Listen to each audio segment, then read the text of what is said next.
About a year ago, we introduced something called Hangouts.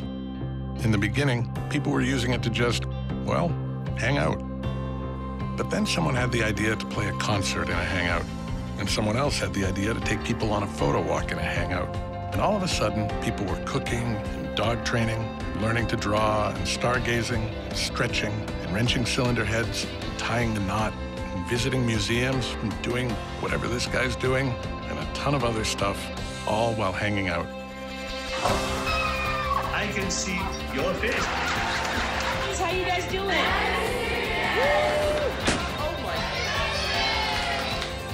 Maybe you have an idea for a Hangout you want to broadcast to the world. They eat a lot, these guys. Or maybe you just want to catch up with the people who know you best.